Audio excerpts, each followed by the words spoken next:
for listeners who are blind, have low vision, or another print disability that makes reading, holding a book, or turning a page difficult or impossible. The content is copyrighted by USA Today.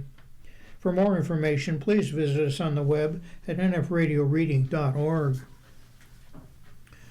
The Niagara Frontier Radio Reading Service now presents a reading of articles and features from USA Today for the 6th day of April, Dingus Day.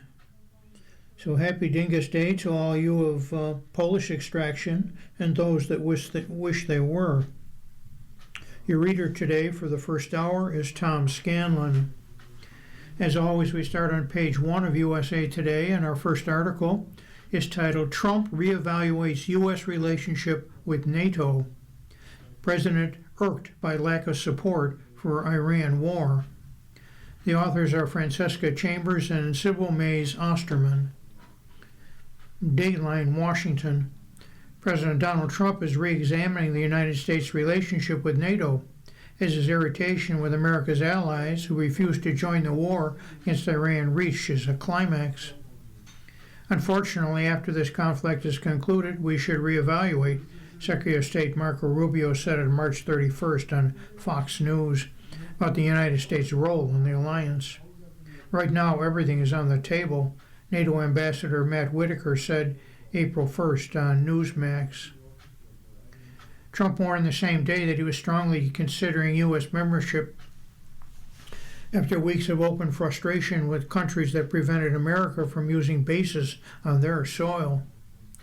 Withdrawing from the military alliance that America helped found in the aftermath of World War II would be challenging under a 2023 law that went into effect while Trump was out of the White House.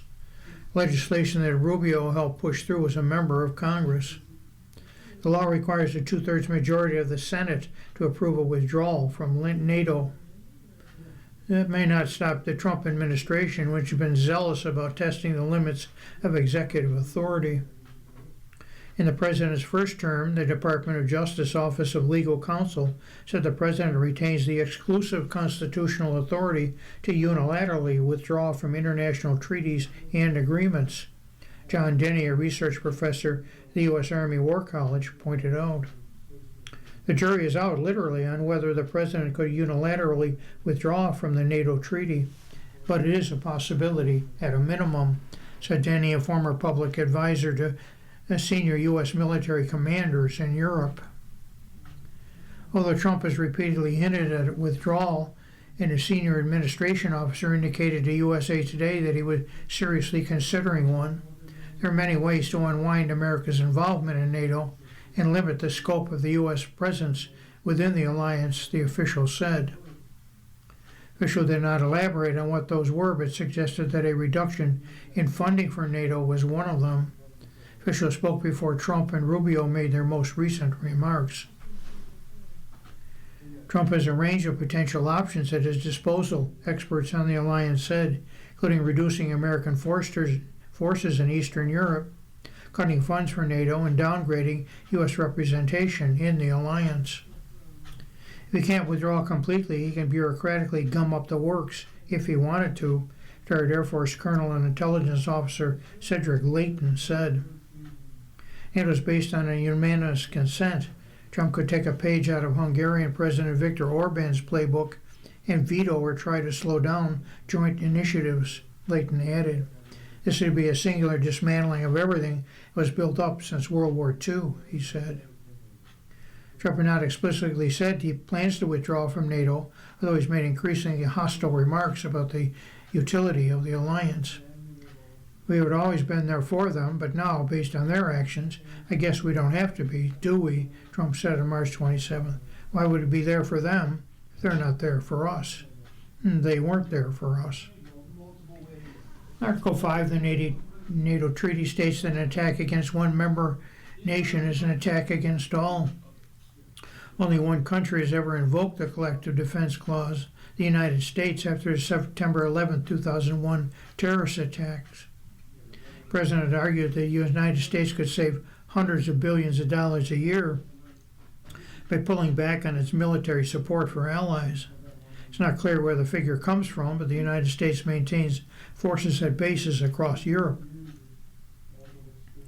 NATO does not require its members to pay dues. The alliance had a $6.1 billion budget in 2026, roughly 16%, which is provided by the United States. That money is appropriated annually by Congress, where there's widespread support for the alliance. Trump could try to end around lawmakers administratively, as he did with the U.S. Agency for International Development, or USAID, but Denny said trying to defund NATO would engender more blowback from Congress. In a rare bipartisan brushback of Trump, former Senate Majority Leader Mitch McConnell, a Republican from Kentucky, joined Democratic Senator Chris Coons of Delaware, condemning the president's recent threat against NATO. Alliance disputes are as old as the alliance itself. Americans are safer when NATO is strong and united. It's in our interest for all allies to tend this utility with care, their joint statement said. The senator said in April 1st statement that the United States entered NATO in 1949 when the Senate voted to ratify the NATO treaty and will remain in the 32-nation alliance. NATO ties to the United States run deeper than legislation. The alliance was founded in Washington more than 75 years ago. Americans hold important roles throughout its command structure.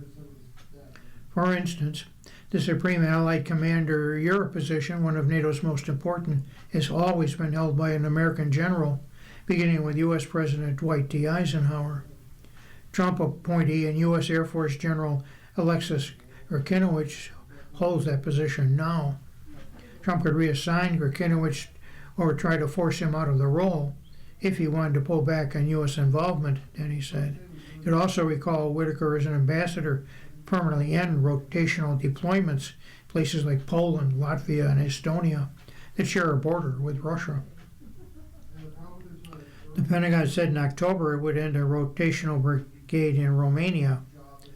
Poland and the Baltic states worry that if Ukraine falls, they'll be the first to face Russia's wrath. They spend more of their gross domestic product as a percentage of population on defense than any other NATO nations. Defense spending legislation that Trump signed in 2025 makes it extremely difficult for the administration to drop under 76,000 troops in Europe. An estimated 85,000 U.S. troops are stationed on the continent. Trump has long groused about burden sharing with NATO. Many of those complaints died down after the alliance met Trump's demands to more than double their spending on defense during their 2025 summit. A perceived lack of support for the United States in the conflict with Iran again brought them back to the fore.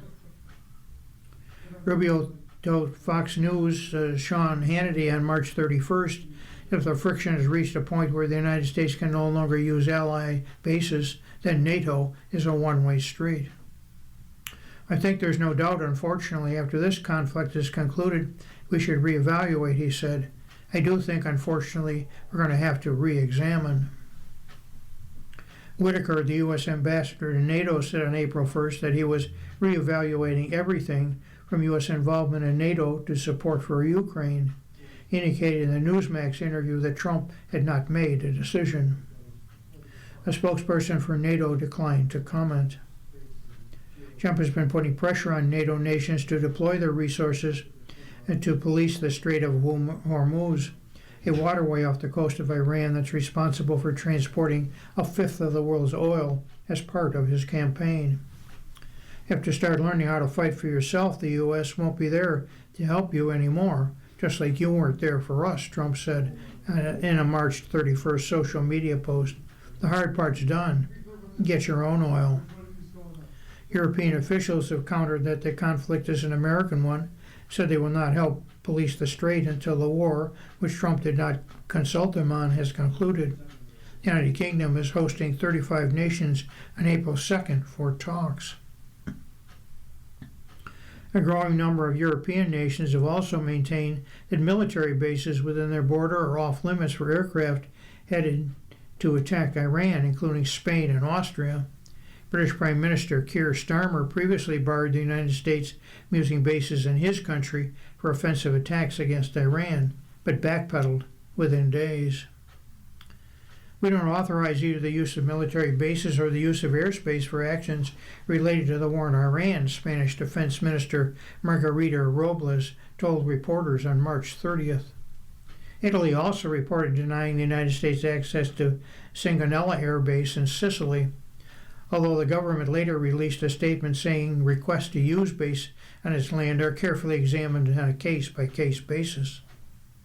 Austria, which is not a NATO member, has also denied the United States use of its air bases, according to reports. Pentagon said in a statement that Italy is currently supportive in providing access, basing, and overflights for U.S. forces. The United States is also repositioning key air defense systems from Europe to the Middle East.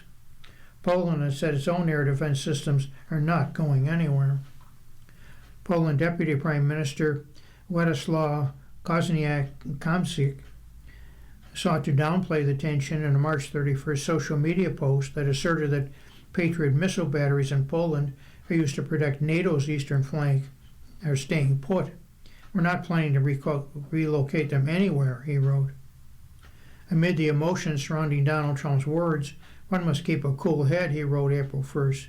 There's no NATO without the U.S., but there are no strong United States without allies either. It works both ways. The United States has already repositioned air defense systems closer to the Middle East in response to the Iran war, according to reports and officials. Turkey's defense minister said last month that a U.S. Patriot system was moved from Ramstein Air Base in Germany to the country's Incirlik Air Base.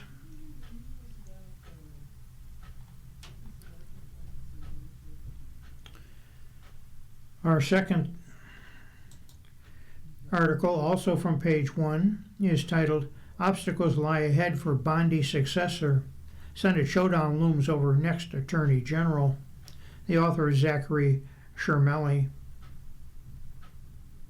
Pam Bondi is out at the Justice Department, and all roads to replace her lead through one place, the U.S. Senate. Impending political brawl on Capitol Hill to supplant the embattled Attorney General, fired by President Donald Trump on April 2nd, as the nation's chief law enforcement officer, is already getting underway. For a litany of reasons, it won't be easy or quiet, regardless of whom Trump chooses to permanently take her spot. Fury over the Justice Department's handling of the Epstein files has spread like wildfire in Congress among both Republicans and Democrats. Tamping down that frustration will be a crucial variable in determining how much support her successor gleans in the GOP-controlled Senate. While the next nominee will only need a simple majority vote to become the next Attorney General, just a few Republicans could derail confirmation. Bondi's replacement will have to answer for much bigger changes at the traditionally apolitical Justice Department. Has been accused of actively pursuing investigations into the president's political enemies under Bondi's leadership. Democratic senators, the former FBI director, and the New York State Attorney General have all been subjects of investigations. The pattern has drawn the ire of even some GOP senators whom the White House will need on board with another DOJ chief. Senator Tom Tillis, a Republican of North Carolina, for instance, has been blocking the nomination of Trump's pick to lead the Federal Reserve until the DOJ drops a probe into the current Fed chair, Jerome Powell. Tillis, crucially, sits on the Senate Judiciary Committee, where his support may be needed to push the next Attorney General confirmation through. In February of last year, every Republican senator and one Democrat, Senator John Fetterman of Pennsylvania, voted to confirm Bondi to lead the DOJ. A lot has happened since to rattle the Senate's GOP moderates. Senator Lisa Murkowski, a Republican from Alaska, has been critical of some of the DOJ's scrutinizing actions and joined with Democrats to call for an investigation into Bondi's oversight of the release of files connected to Jeffrey Epstein, the disgraced financier and convicted sex offender. Senator Susan Collins, Republican from Maine, spoken out against DOJ budget cuts and previously said the investigation into the Fed raised a lot of disturbing questions. Exactly whom the president nominates to succeed Bondi will be a determining factor in how much support in Congress that person musters. Homeland Security Secretary Markwayne Mullin, who just took over from Kristi Noem after Trump fired her, faced a glide path to the Senate approval, in part because he was sitting senator and had friends across the aisle in the chamber.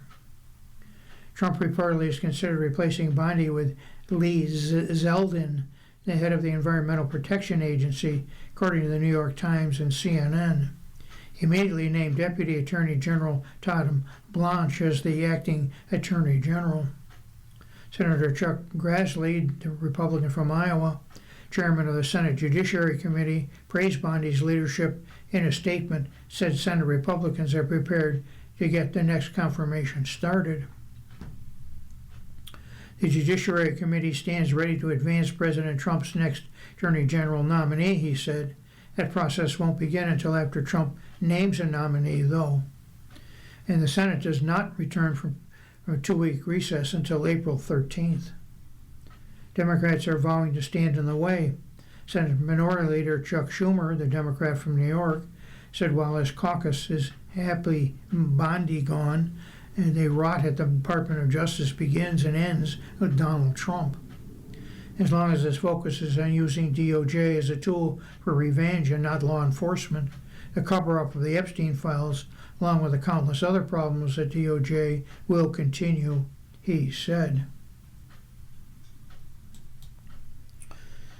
You're listening to a reading of today's USA Today on the Niagara Frontier Radio Reading Service.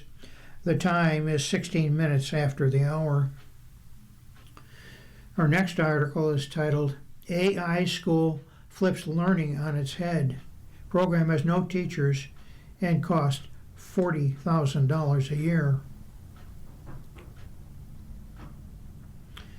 Matt Shanker recently witnessed a group of 4th and 5th graders at Alpha School, Scottsdale, doing what he said is boys that age do, calling each other fat and making jokes at each other's expense. At most schools, a teacher or staff member would step in. But Shanker, the leader of the artificial intelligence-driven school, said he saw it as a learning opportunity. Once the class returned from recess, Shanker explained to the students what he had seen. I didn't step in to do anything because I trust you as 4th and 5th graders to be able to name when you need help, he said. Did you do the right thing? According to Shanker, a female student quickly chimed in. People who talk to other people that way sometimes do it because they are insecure, she said. They don't realize they're destroying trust, making it harder to build relationships.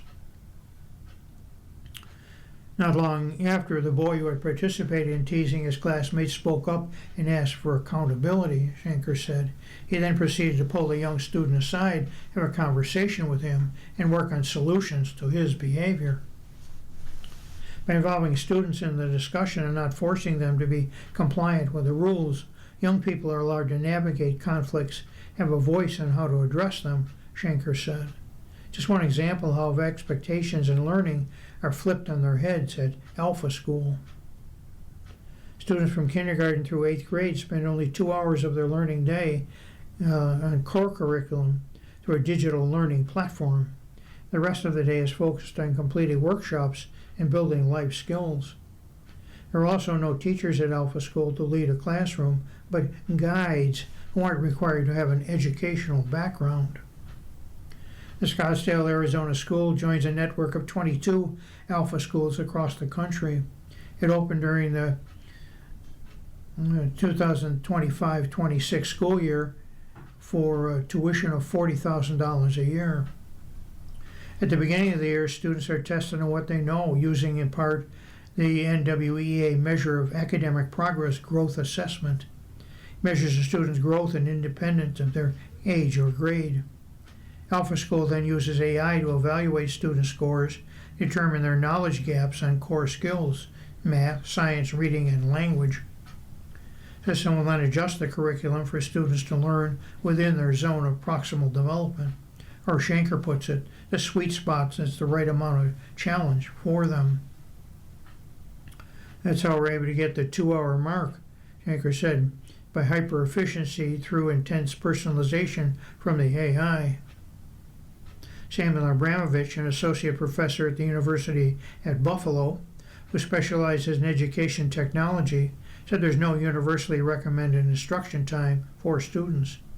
What we really care about is effective, positive learning outcomes, he said. The learning model is built by a team of academics and education technology engineers who understand the science of teaching, according to Shanker.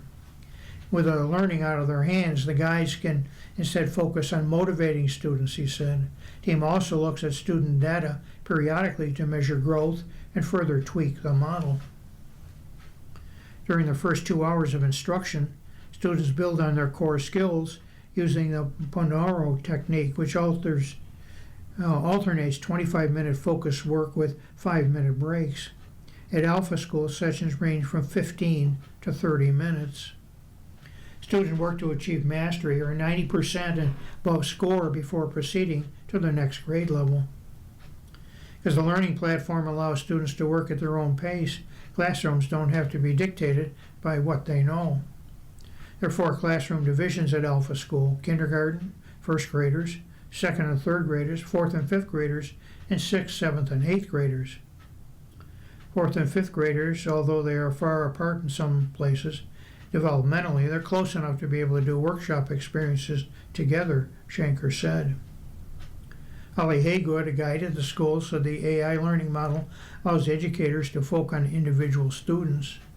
She previously worked in public schools as a general education teacher for kindergarten to 8th grade students before transitioning to special ed.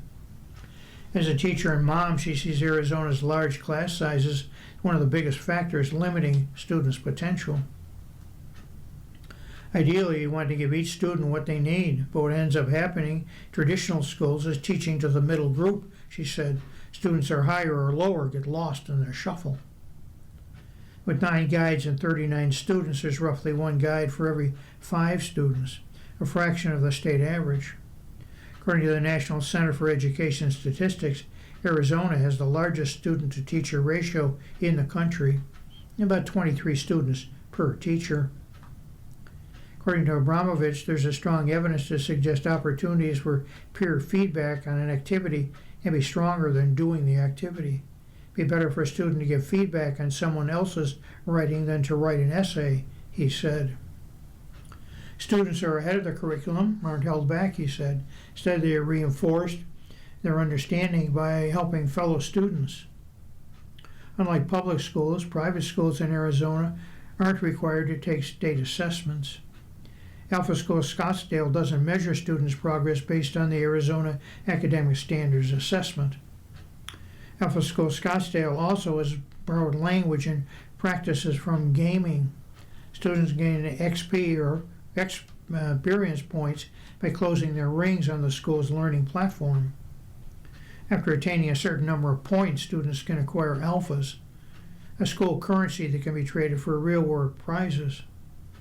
Alphas can also be exchanged for experiences that give back to the community, Shanker said. During a January visit, Shanker played a student's song that he had made up in partnership with a real producer during one of the school's workshops.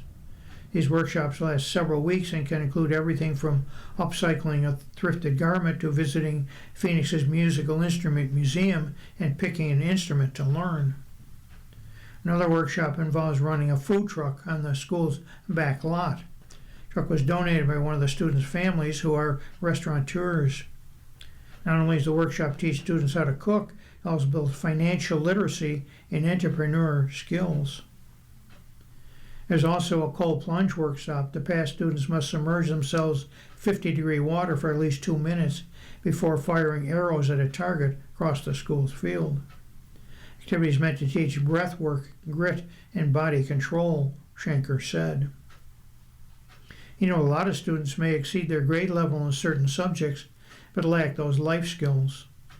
Since guides don't have to worry about managing a student's learning progress, they're able to instead focus on building other skills, such as emotional regulation and giving and receiving feedback, independence, and teamwork, according to Zach DeJovine, another guide. While guides aren't required to have a background in education, about a third of them across all Alpha schools do, Schenker said. Alpha schools looking for people who can build motivation, relationships, and personalized learning plans for each student, he said.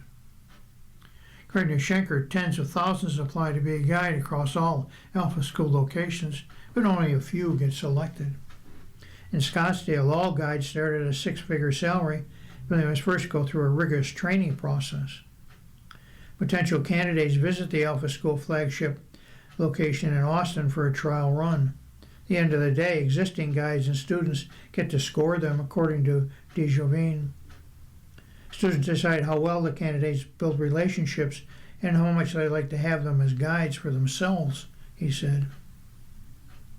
Standards are high for entry, and that results in quality relationships, he said. Researchers on AI's efficiency in education is still developing, according to Abramovich. It can be an excellent tool for teaching. It cannot replace professional judgment. Guides essentially function as teachers, and they will undoubtedly benefit from teacher professional development, he said.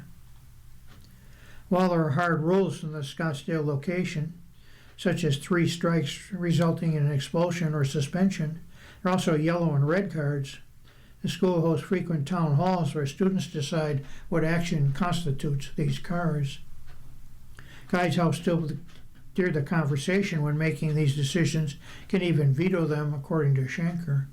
When you trust students to make decisions for themselves, they choose the right thing to do, he said. A lot of people wouldn't feel it's right because most kids aren't capable of making those decisions, but Alpha Teacher teaches us how to do that, said 8th grader Ben Doherty.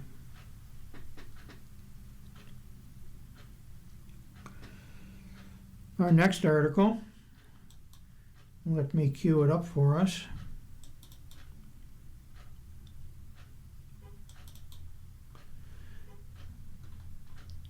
Is titled, Trump Issues Ultimatum to Iran on the Strait. Second Airman Rescued, China in Call to Russia. President Donald Trump looks to social media on April 5th to applaud the U.S. military rescue of the Second Airman, whose fighter jet was shot down over Iran, to issue an expletive-laden threat against the Middle East nation to reopen the Strait of Hormuz. After extending the deadline in his ultimatum that Iran cease its effective blockade on ships passing through the oil route, the President said the regime now has until Tuesday, April 7th, to meet his demands, threatening strikes on critical Iranian infrastructure. Tuesday will be Power Plant Day and Bridge Day, all wrapped up in one in Iran. Be nothing like it, Trump wrote, April 5th, posting on Truth Social. Open the Strait, you crazy bastards. We'll be living in hell. Just watch. The President signed off his message in the country, Praise be to Allah. The United States and Israel have intensified pressure on Iran over the weekend to open the Strait of Hormuz, which usually carries about a fifth of global oil and liquefied natural gas, or face attacks on energy facilities. Meanwhile, China is willing to continue to cooperate with Russia at the UN Security Council and make efforts to cool down the Middle East situation.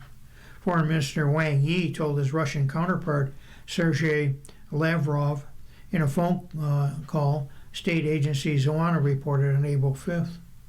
Wang said the fundamental way to resolve navigation issues in the Strait of Hormuz is to achieve a ceasefire as soon as possible, adding that China has always advocated political settlement of hotspot issues through dialogue and negotiation.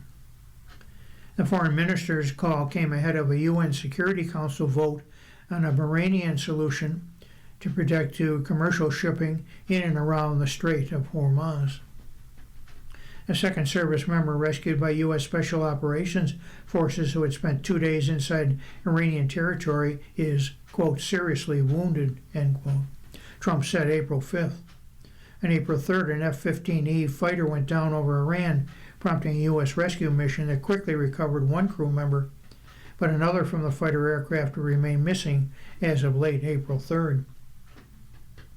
In the Truth Social post early on April 5th, the president described an intense search and rescue operation that led to the crew member being found safe. This brave warrior was behind enemy lines in the treacherous mountains of Iran, being hunted down by our enemies. We're getting closer and closer by the hour, but was never truly alone, Trump said. A second member of the fighter jet's two-man crew sustained injuries, but he will be fine, Trump said, describing the crew member as a highly respected colonel. Trump said dozens of U.S. aircraft armed with most lethal weapons were involved in the mission.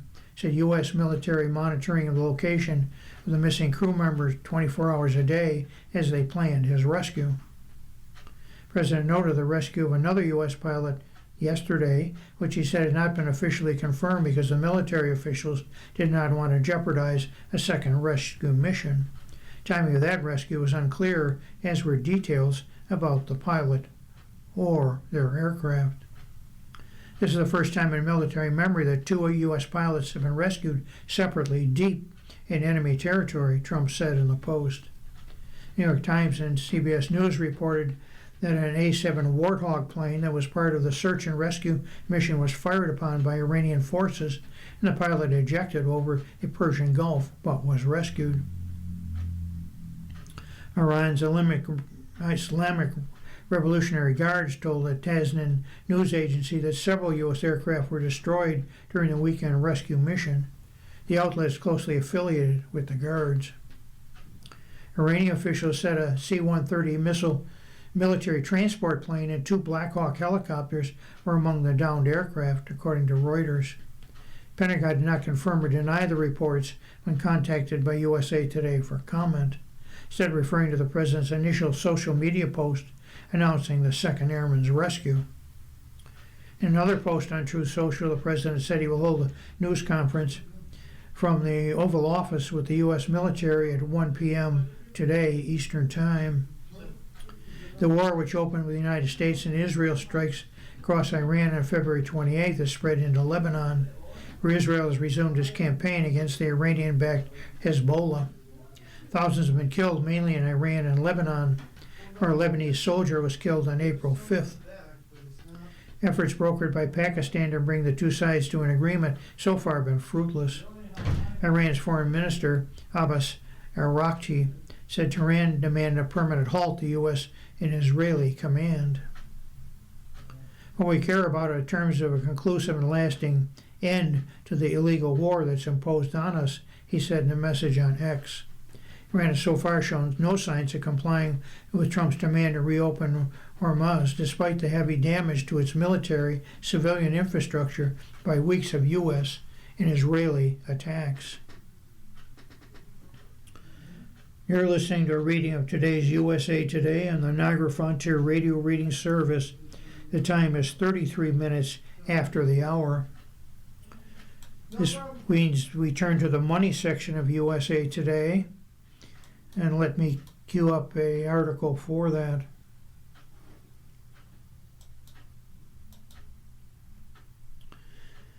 Think tank seeks cap on Social Security. Ideas drawn swift rebukes from advocates. The article is written by Daniel D. Vies. A Washington think tank has proposed capping annual Social Security benefits at $100,000 for couples as a way to shrink a looming deficit in the retirement trust fund. The deal might sound reasonable enough, only the wealthiest Americans can collect $100,000 a year from Social Security. A federal program was meant to ease poverty, not pad wealth. For the six-figure limit, ideas drawn swift rebukes from retirement advocates who see any cap or cut in Social Security benefits as a slippery slope. The March 24th paper comes from the Committee for a Responsible Federal Budget, a centrist, nonpartisan think tank in the nation's capital. It suggests a $100,000 cap on the total annual benefit for a couple at full retirement age and $50,000 limit for single retiree starting this year. This is for people who already have millions and tens of millions in assets, said Mark Goldwine, a senior policy director at CRFB. Social Security program for retirees is projected to run short of money by 2032. Once the fund is depleted, recipients could see a 28% cut in monthly benefits. Retiree advocates say any shortfall or benefit cap goes back on a fundamental promise of Social Security, and Americans who pay into the trust fund can count on getting the money back. Proposals that focus on capping Social Security don't address the problem in front of Congress, ensuring every American gets every dollar they have earned. Jen Jones, Vice President of Financial Security and Livable Communities at AARP, said in a statement. But the six-figure limit also has prominent supporters, including the editorial board of the Washington Post. The six-figure limit is the right idea for a program that currently pays about 1/3 of the benefits to retirees with incomes over $100,000, the newspaper board wrote. The wealthiest members of the wealthiest generation in human history do not need more government largesse. According to Washington think tank, a $100,000 cap could save the Social Security program $100 billion to $190 billion over the next decade, depending on how it was implemented. Currently, only a small share of retired couples collect Social Security payments of more than $100,000 a year. Monthly benefits rise with age, maxing out at 70. According to the Aging's website, the top monthly benefit for someone who retires in 2026 at age 70 is $5,181. That works out to $62,172 a year. The white paper calculates that a top-earning couple retiring at age 67 2026 would collect $101,000. The proposed cap would vary with age. A couple retiring at 62 would face a $70,000 limit. Spouses who retired at 70 could collect up to $124,000. The cap might rise with inflation over time. The paper arrives at a moment when many Americans feel fear for the future of Social Security. Surveys suggest most American workers worry about the promised benefits and that they won't be here when they retire. Retirement experts widely predict Congress will find a way to make the program solvent by collecting more taxes, tweaking the full retirement age for benefits, or borrowing money, among other options. The appeal of a $100,000 cap, Goldwyn said, it affects only top earners. Social Security program began in 1935 as a safety net against poverty-ridden old age. President Franklin Roosevelt told Congress when he signed it into bill. In any case, Goldwyn said a benefit cap can only be part of a solution to the Social Security shortfall. Several voices in the Social Security debate applauded the think tank for starting a conversation about how to shore up the trust fund. Proposed cap is a worthy thread as part of a broader discussion that needs to take place at the highest levels, as well as kitchen tables across America, said Mark Hamrick, senior economic analyst at Bankrate, responding to the proposal. All ideas should be explored, said Catherine Collinson, CEO of Transamerica Center for Retirement Studies. If the funding issues could be easily solved, they would have been addressed by now. Other economic experts voiced skepticism that a benefit cap is the right approach. The shorter answer is that that's a bad idea, a distraction for what would really make a difference, taxing all earnings at the same rate, said Monique Morrissey, senior economist at the Progressive Economic Policy Institute. Her organization favors a different approach to closing the shortfall, eliminating an existing cap on the payroll taxes that fund Social Security. Workers pay into Social Security with a levy split between employers and employees. 2026 earnings above $184,500 are not taxed for Social Security. Eliminating that cap could fund nearly 3/4 of the Social Security shortfall, EPI estimates. We're going to look at revenues, and we should, Goldwyn said, of collecting more Social Security taxes, but we're not going to solve it all on the revenue side.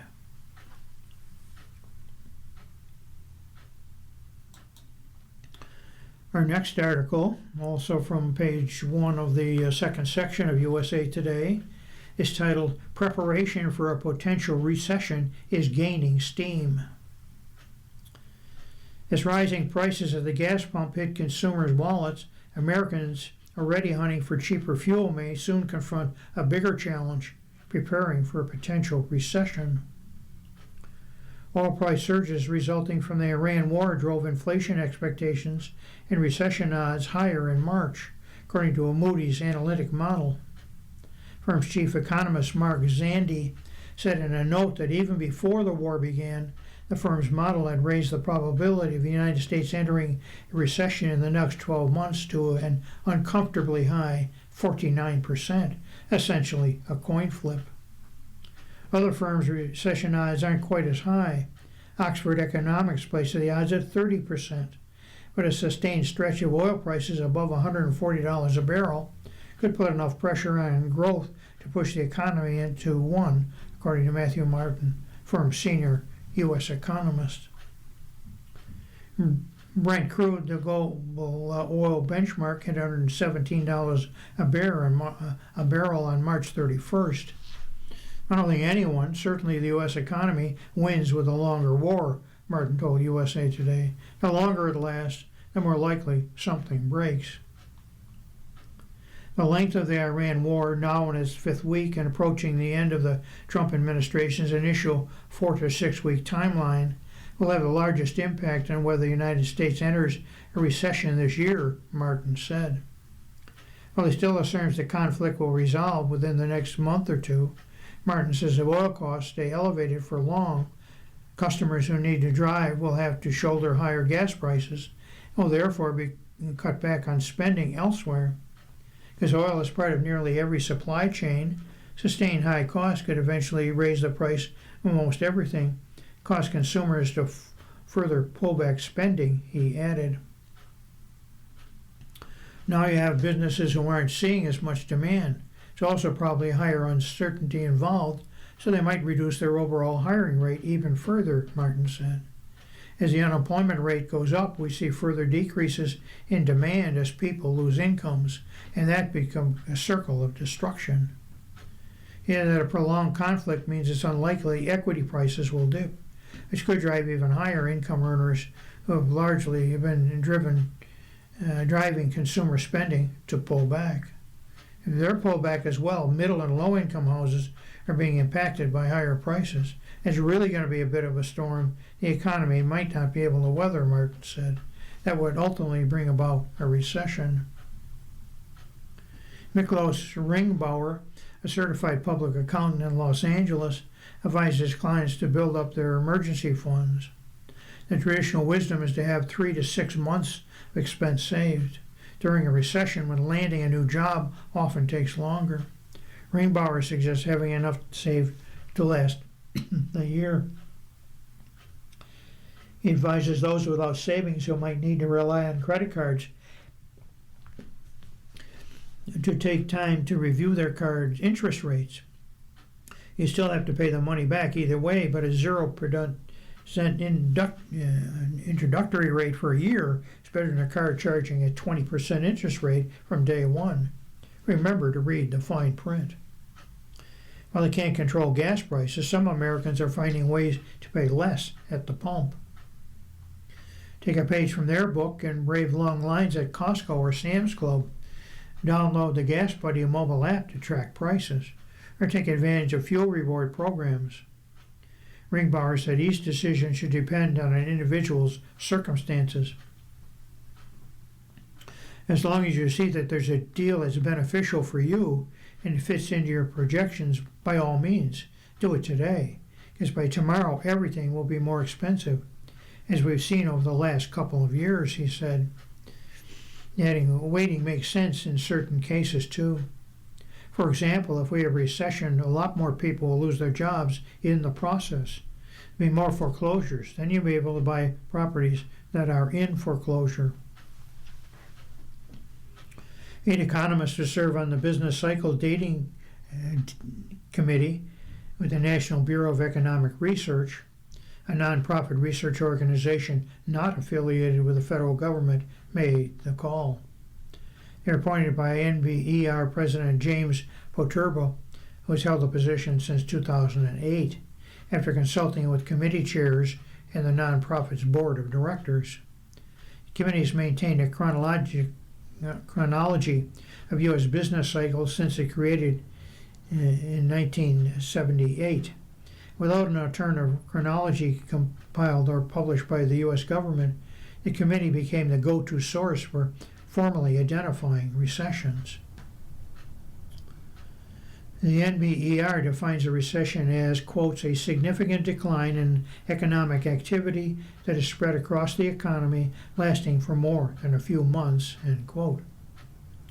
Three criteria, depth, diffusion, and duration, need to be met individually to some degree to formally identify a recession, according to the NBER.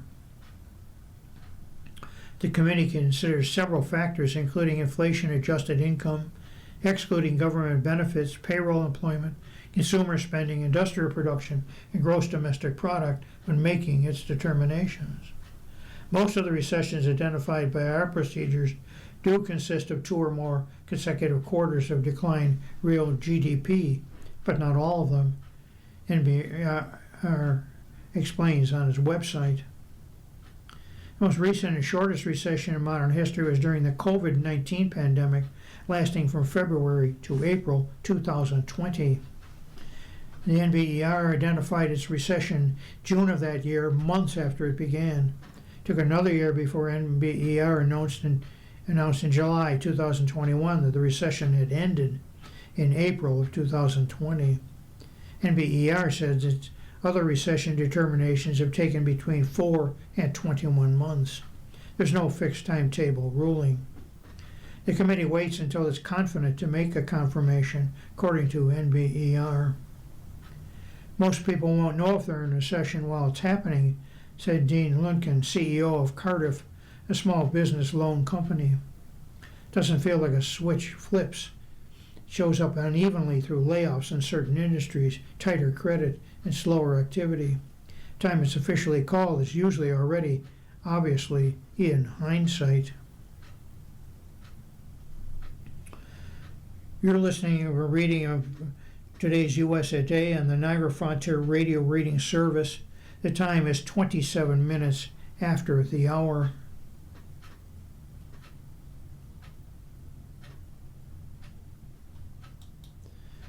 Our next article is titled Future Focused.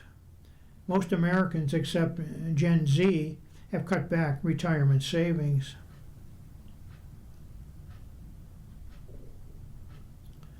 Even as more Americans save less and borrow more from the retirement funds, Gen Z shines as the only generation to have bucked that trend over the past 3 years, according to Dayforce's second annual State of the Retirement Savings Report. The total savings rate for full-time employees, including those who save for retirement and those who don't, declined to 8.9% in 2025 from 9.2% the year before, and the first annual decrease in 3 years. The benefits platform company said. Total savings rate is the combined percentage of an employee's gross income contributed to retirement plans, including the employee's own contributions and any matching contributions by the employer. In contrast, Gen Z savings rate has risen every year since 2022, most recently jumping to 6.2% in 2025 from 5.9% in 2024. The findings are sobering, but Gen Z shows that improving retirement savings for a million more workers is possible, said Jason Raylan, Global Head of Sustainability and Impact at Dayforce. More than a quarter, that's 26% of Americans who save for retirement, reduced their annual contributions last year, Dayforce said. After 2 straight years of gains, total contributions from both the employer and employee dropped by 5% last year to $5,554 from $5,860 in 2024. But every great group's total contributions remain above the 2023 levels, the report showed.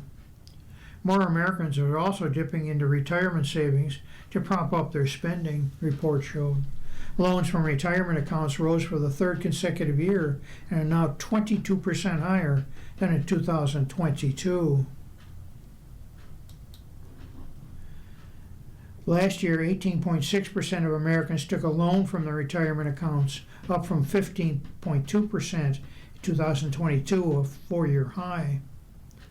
Overall retirement plans participation also dipped to 77.5% from 78.6% in 2024, but Gen Z's involvement increased, Dayforce said. Gen Z's participation rose last year to 69.5% from 63.4% in 2022. Gen Z is challenging the stereotype when it comes to young people and their finances, said Holly O'Neill, president of Consumer, Retail, and Preferred Banking at Bank of America, in a release for Bank of America's 2025 Better Money Habits Financial Education Study last year.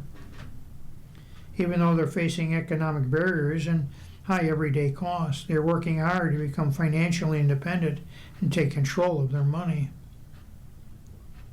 Middle-income Americans earn $50,000 to $150,000 a year, saw the largest decline in saving rate participation in employee contributions last year, before said. The gender gap also remains. Men's total contributions to retirement accounts were $6,671 annually, compared to women's $4,781 in 2025, according to data. By ethnicity, Asians top with the total amount of contributions, $7,936, followed by white people with $7,605, and black Americans contributing $3,235, and Latinos $2,464, the report said. Declining saving rates aren't surprising, consider the financial headwinds Americans have been facing. The findings reveal a workforce under growing financial pressure and affordability strain as the cost of living rises, Dayforce said in an email. Gen Zers, though, have been helped by improvements in 401k plans, said Nikki Zhang, Vanguard investment strategist and co-author of Vanguard's Retirement Outlook last November. Younger workers are benefiting from better plan design features like auto-enrollment, automatic escalation of savings rates over time, and investment in qualified default investment alternatives, he said. Mandatory auto-enrollment and escalation for new plans began under Secure 2.0 January 1st of last year. But the good news is Americans expect and plan to rebound, Vanguard said in its cash and savings survey. Nearly 75% of Americans fell short of their savings and spending resolutions 2025, but most are optimistic 2026 will be their year for a resolution rebound, it said.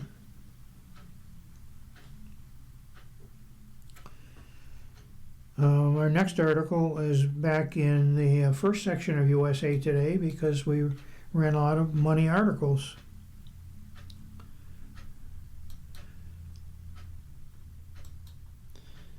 And this next article is titled, Miranda Rights More Nuanced Than on TV.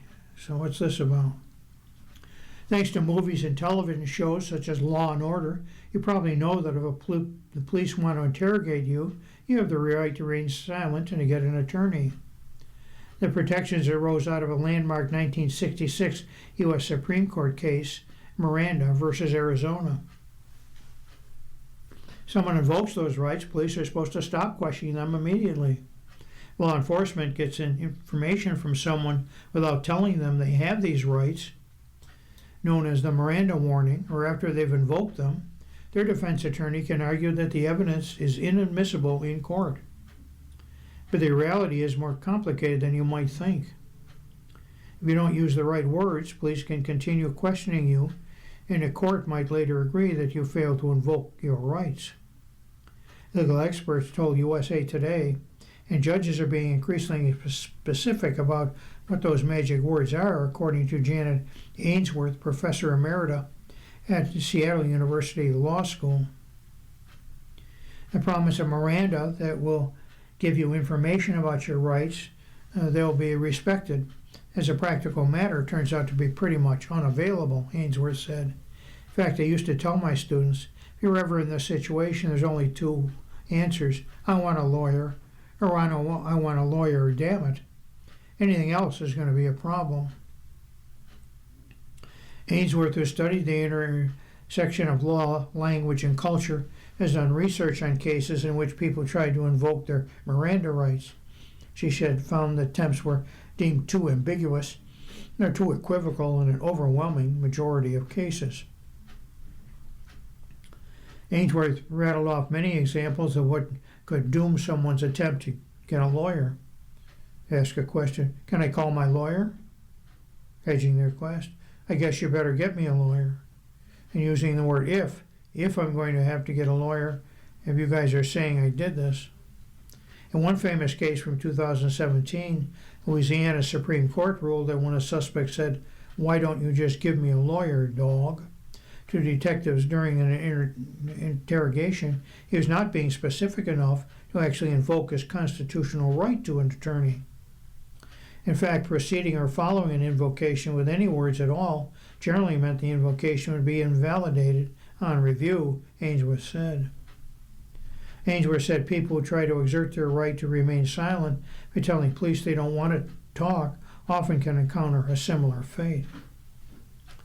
Being more emphatic or more thorough doesn't help, she said. Here's another case. I don't want to talk about any of this no more, man. I'm through. That's it. The end of discussion. And the court said by repeating his intentions not to talk, that's an invocation of the right to remain silent. All the examples in this case of law make judgments that they have to interpret future cases in an extremely literal way. Ainsworth said, making it virtually impossible for people to exercise their rights. She said she's been trying to educate judges about the issue and urge them to make less rigid interpretations. Some of them seem receptive, she said. She said most ordinary people and even some lawyers still don't know exactly what they must say to invoke their rights. You're listening to a reading of articles from USA Today for the 6th day of April on the Niagara Frontier Radio Reading Service. We'll return for more readings after this short break. Your reader for this hour has been Tom Scanlon.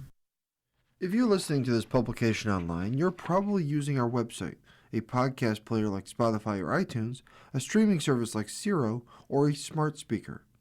Did you know that we now have a dedicated app that can be downloaded to any mobile device, like a smartphone or tablet, for free? App users can conveniently access our live stream and any episode of our podcast easier than ever. To download the app, just type NFRRS in the search window in the Apple App Store or in the Google Play Store. Contact us anytime if you have any questions by calling 716-821-5555, extension 5.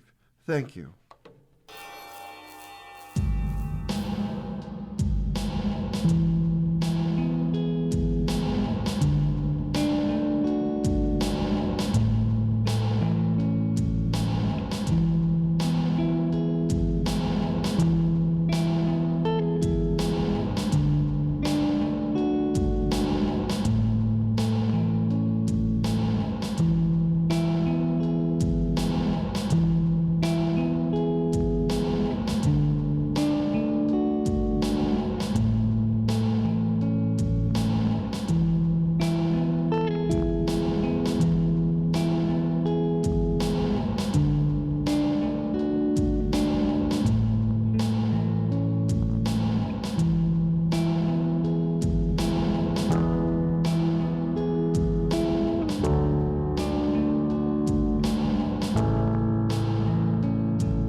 continue now with our reading of articles from today's issue of the USA Today.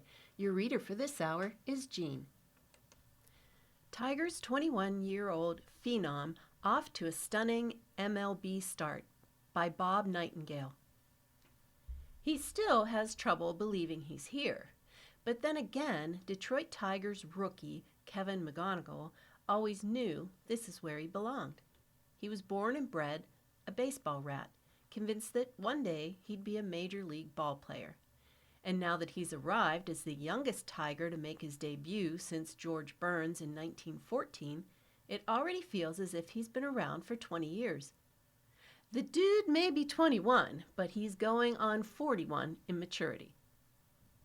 I think he's a lot more polished and more mature as a ball player than when I came up, said Tigers infielder Colt Keith, who made his major league debut at 22.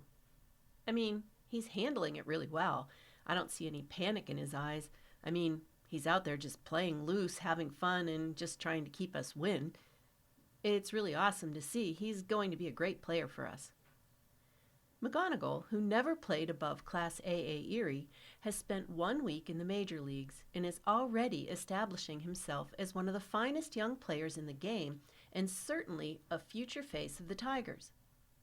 The Tigers would love to keep him around as long as possible and have engaged in talks with him and his agent about a long-term deal of at least 8 years.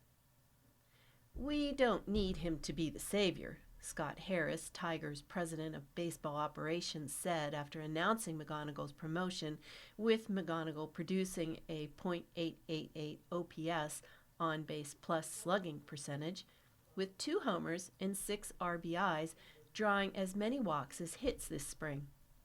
We don't need him to carry us, we just need him to help us. This roster is pretty darn good with or without Keith. We just think it's better with him on it, and that's why he's here. McGonigal, the second-ranked prospect entering the year, has been nothing short of dazzling in his first week in the show. He produced 4 hits in his major league debut, the 6th to achieve that feat on opening day since 1900, and was rewarded with a lineup card along with baseballs from his debut. He spent the first 7 games hitting .346 with a .952 OPS, and perhaps even more surprisingly, playing dazzling defense at third base. He's a natural shortstop, and his best defensive position may be second base, but he's been smooth at third, making the throws that need to be made while showing strong range. He never quits on the play, which is a great characteristic to have, Tigers manager A.J. Hinch says. He can get on the ground, he comes up and throws accurate. When the speed of the game is speeding up, he stays with the same rhythm and cadence to complete the play. He's the reason why the Tigers didn't bother pursuing free agent third baseman Alan Bregman this winter. McGonigal received a thunderous ovation from the sold-out crowd at Commercia Park at the Tigers' home opener April 3rd, which included about 15 members of his family. "Are you surprised?" Hinch said after the game. "This city is going to fall in love with this kid because of how he plays and how he represents himself. We just got to let him play, got to let him learn a bit, and we've got to let him fail a little bit." This still seems all surreal for the kid from Alden, Pennsylvania, who just outside Philadelphia, who started swinging a bat with his dad at the age of 2, grew up a huge Chase Utley fan, and studied hitting tapes from 8-time batting champion Tony Gwynn. "I just love the way Utley played." McGonigal, the 5'10" left-handed hitter, tells USA Today Sports, "He played the game hard, and I feel like he played it the right way as well. That's the way I want to play." And yes, he would love to hit like Gwynn, the 15-time All-Star, who not only had a career .338 batting average, but who never struck out on more than 40 times in a single season, and never more than 30 times in his last 13 seasons. He was thrilled just to meet and speak to Gwynn's son in San Diego, Tony Gwynn Jr., the Padres radio analyst. "Growing up, my dad would show me film on him and Chase Utley," McGonigal says. There are two guys that he would show their swings and say to kind of try to copy the way they swung, especially Tony. It's unbelievable how few times he struck out. These days, at least in the infancy of his career, McGonigal reminds Hinch and starting pitchers Justin Verlander and Tariq Skubal of Bregman, now with the Chicago Cubs, who eats, sleeps, and dreams baseball. That's an ultimate compliment, McGonigal says. I'm a big fan of Bregman as well.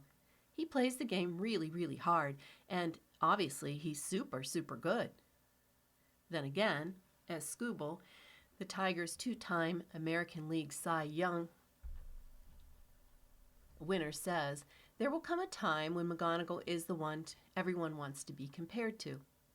They're both obsessed with the game of baseball, says Skubal, who got to know Bregman during the winter working out in Phoenix and were teammates in the World Baseball Classic. I don't really like comparing, though.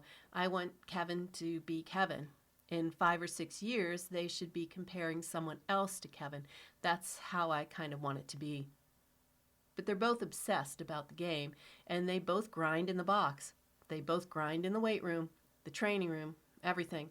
And they take this game pretty seriously and want to win really badly.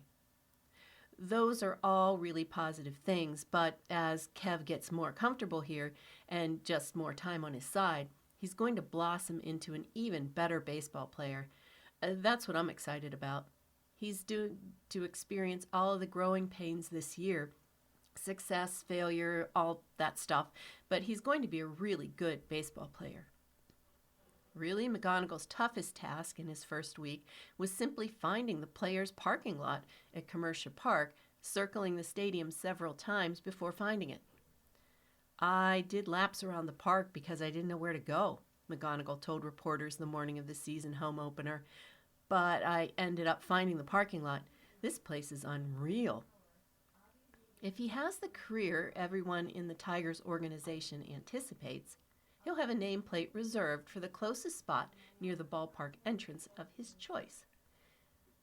There's just something different about him, Tigers outfielder Riley Green says.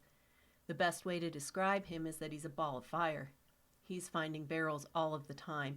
He's making plays, his energy is up, he's doing stuff like guys with 5 or 6 years in the big leagues. It's pretty impressive to watch.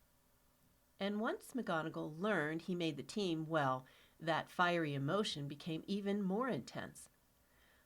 I feel like he was even more motivated, Green says. He was like, we're here to work. We got a long year. Let's win some baseball games. Let's go.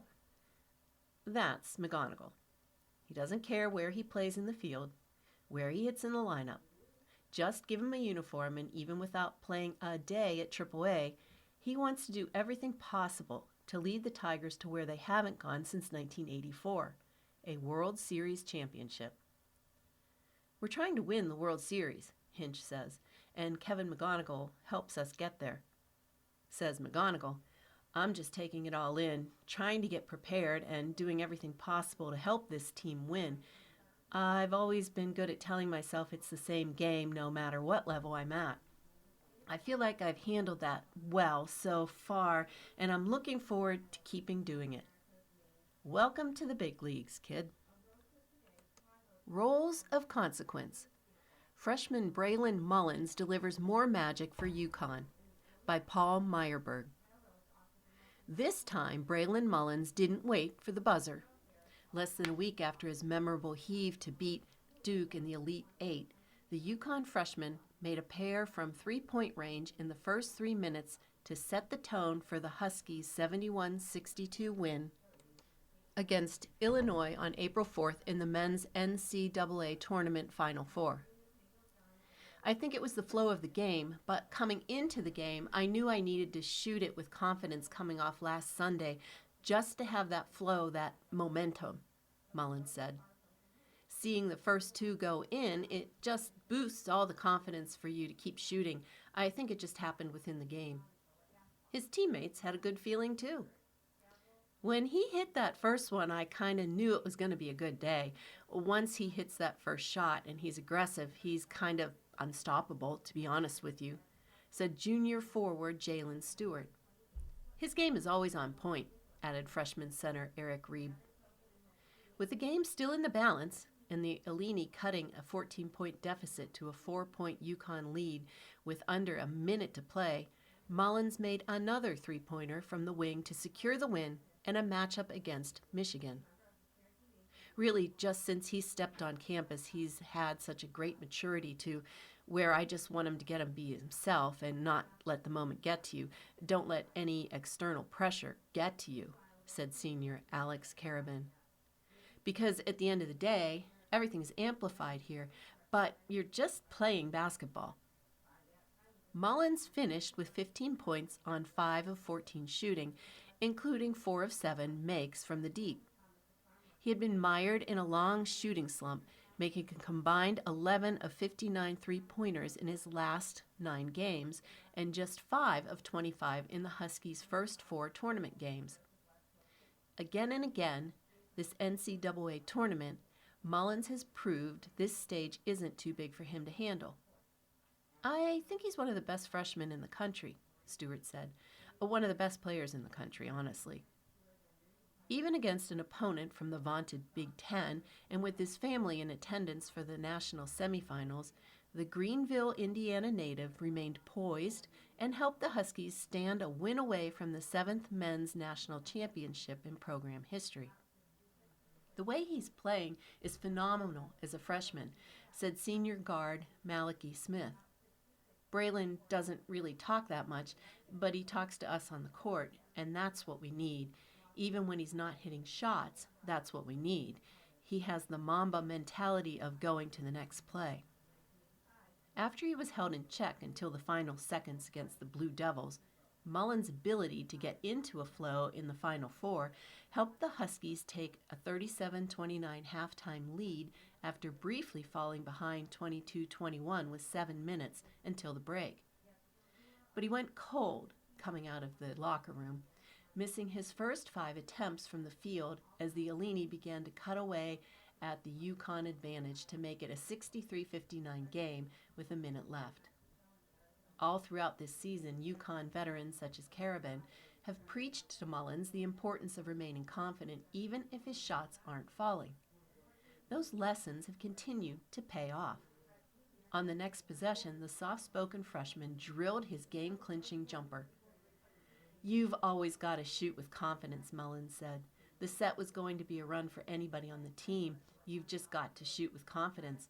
Just trying to find the best look on the floor, and I know our point guards are going to get us the ball, so I think that was the biggest shot I hit tonight."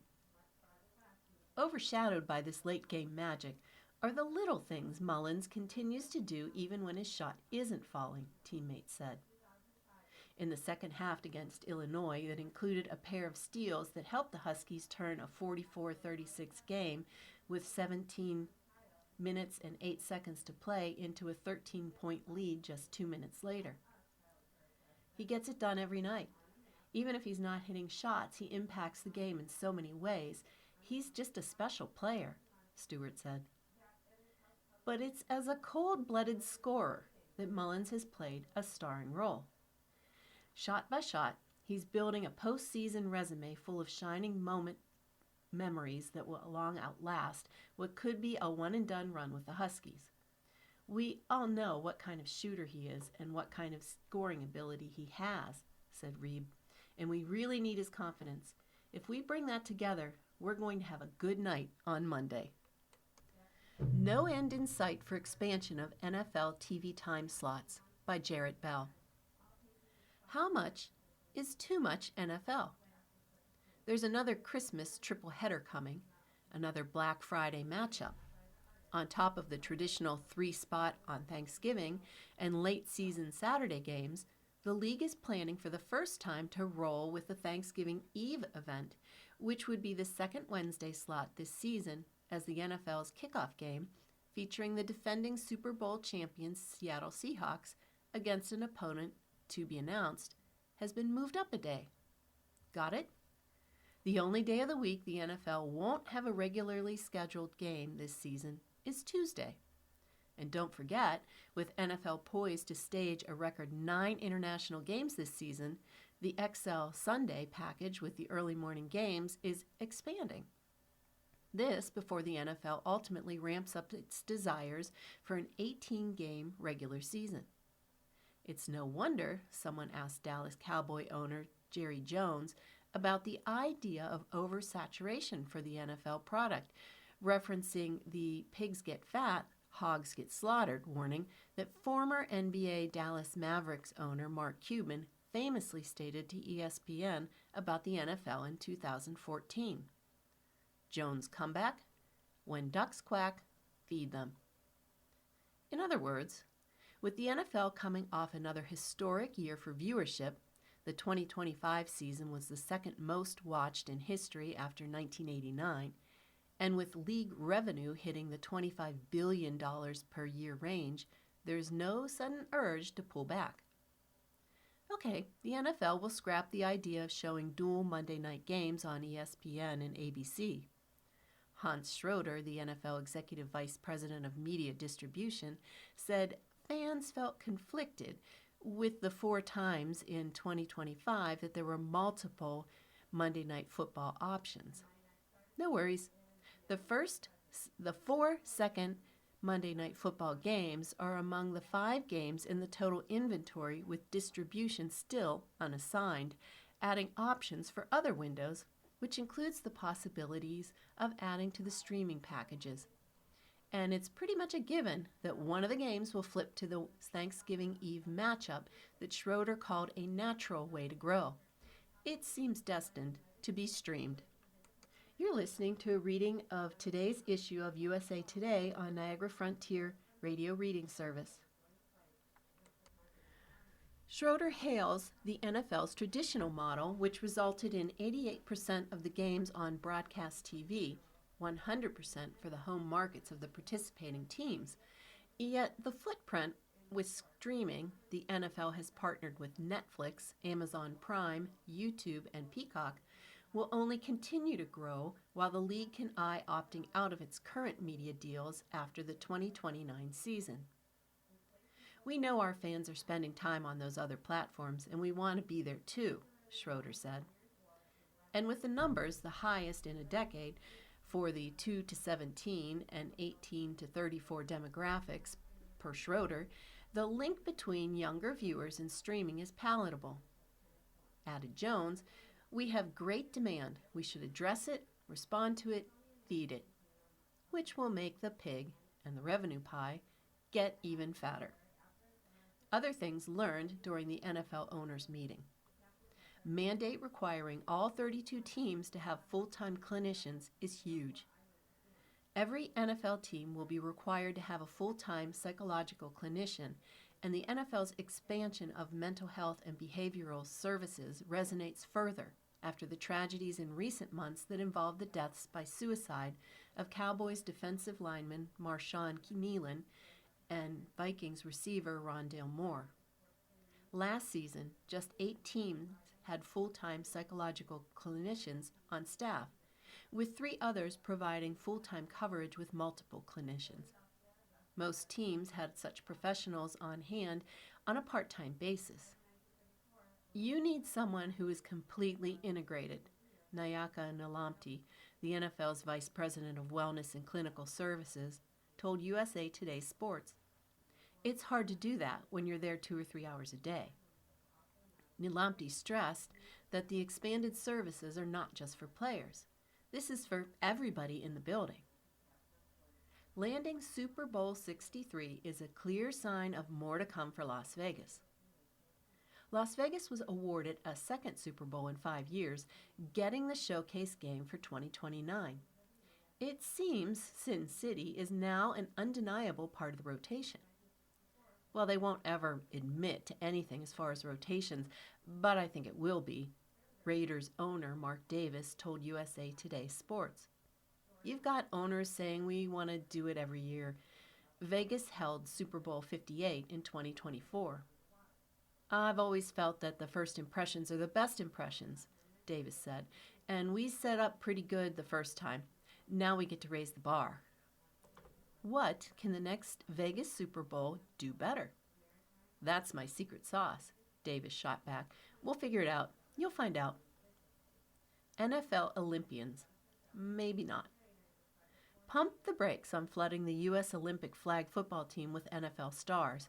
At least that's the opinion of Broncos coach Sean Payton, who added a layer of credibility as one of the coaches for the recent Fanatics Flag Football Classic in Los Angeles that included NFL players competing against accomplished flag players from the U.S. national team. I think when this was the first announced, there was this feeling that there would be 10 NFL players on the roster, Payton said, referring to the U.S. flag football team for the 2028 Los Angeles Summer Olympics.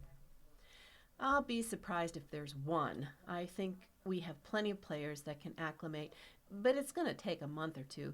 And if you're one of those players, do you have that month or two? NFL Commissioner Roger Goodell, who attended the Fanatics event, acknowledged the differences between flag and tackle football, yet he still expects there will be NFL players on the Olympic team. Just know Payton might not be easy to convince after teaming with Jim Harbaugh to coach one of the flag teams. That was humbling, Payton said of the experience. Remember the Home Alone series and Macaulay Culkin was inside the house? Well, the Macaulay Culkin was the international team, and I felt like Coach Harbaugh and I were the two guys outside getting hit in the head, tripping over the garden hose. It's an entirely different game. Women's NCAA Tournament Evolves by Ainsley Gavlik. 5 years ago, the Women's NCAA Tournament wasn't even called March Madness. Fewer teams, limited resources, and less coverage were just a few of the discrepancies between the men's and women's NCAA tournaments. Today, much of that has changed. Bigger weight rooms, record-breaking viewership, and multi-million-dollar media deals later, women's March Madness has taken a turn for the better. As the players prepared for the Final Four of the 2026 NCAA Women's Basketball Tournament, we spoke with 5 players about the changes in the sport throughout the past 5 years and how they see the sport continuing to grow. Here's what they told USA Today Sports. What women's March Madness weight rooms used to look like. In 2021, former Oregon Senator Sedona Prince posted a video on TikTok revealing the disparity between the men's and women's weight rooms at the first round of the NCAA tournament. While the women's weight room was simply a rack of dumbbells, the men's weight room had numerous squat racks, benches, and accessories. Going into that weight room as a freshman, I still lifted more weights than they provided, said Notre Dame forward Malaya Cowles, who was at the tournament as a freshman playing for Wake Forest. I was like, wow, I'm lifting double this weight. UCLA forward Angela Duglack was teammates with Prince when the video was released and helped share the video, which eventually earned 12.5 million views. It feels like a fever dream, Duglack said. I'm really happy that she was in it, and then just everybody else started helping me share it and share their stories. Women's tournament started being called March Madness in 22. While Prince was the one to post the video, players all across the country had the same feelings about the inequality across men's and women's tournaments.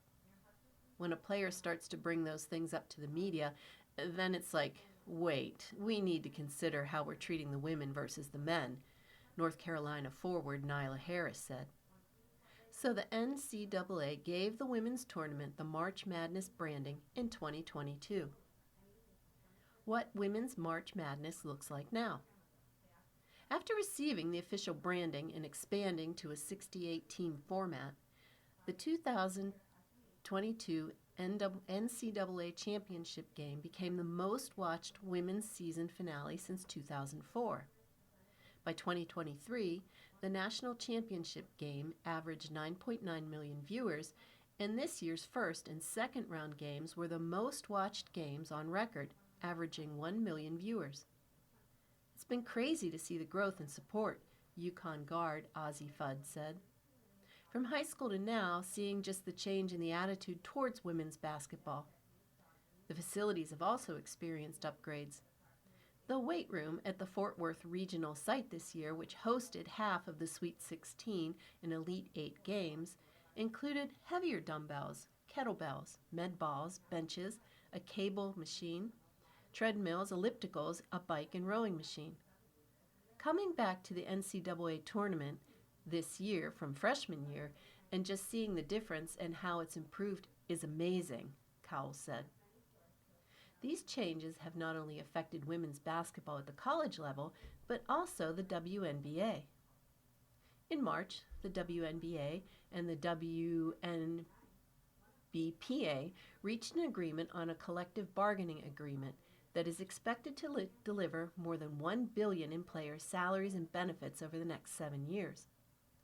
We have a lot of inequalities now that the people before us paved the way to do, LSU sophomore guard Jada Richards said. I think we're all very thankful just to have the opportunity to be here.